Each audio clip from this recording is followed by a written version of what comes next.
Picture a face you've probably seen many times on screen: Dances with Wolves, The Green Mile, Die Hard with a Vengeance, even The Last of Us. But here's the question. How many of us truly know who Graham Greene was? He wasn't just an actor. He was a symbol of resistance, a voice for his people. And his life story is far more complicated, fragile, and heroic than simply being a supporting actor in Hollywood films. Graham Greene was born in 1952 in Ontario, Canada, from the Oneida Nation, part of the Iroquois Confederacy. His youth was far from glamorous, struggling with identity, limited opportunities, and at one point, he fell into trouble with the law. As a teenager, Greene was briefly imprisoned for theft. Society labeled him a failure before he even had the chance to prove himself. But that rock-bottom moment became the turning point of his life. Greene walked out of prison determined to change his story. Before acting, Greene worked as a radio technician. He understood wires, signals, and sound waves, not stages or cameras. But then came a twist of fate.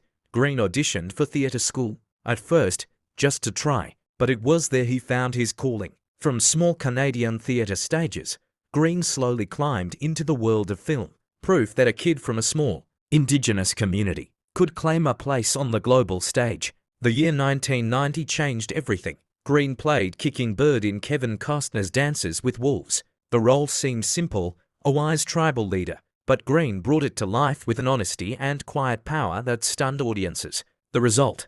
An Oscar nomination for Best Supporting Actor. For the first time, millions recognized Graham Greene, and for the first time, a native actor stood on Hollywood's biggest stage. But here's what most people don't know.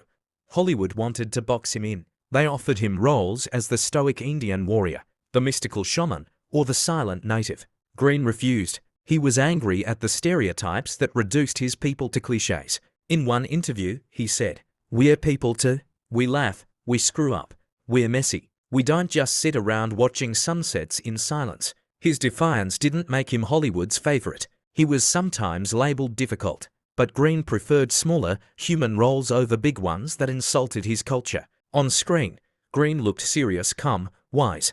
But off camera, he was known as a comedian and prankster. Crew members recalled him joking, pretending to forget lines, or throwing sarcastic Canadian humor to lighten the set. It was a contradiction that made him unique, both sage and clown. Yet beneath the humor lay a heavier truth.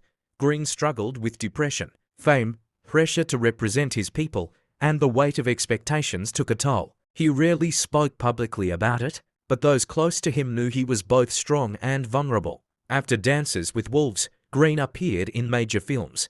The Green Mile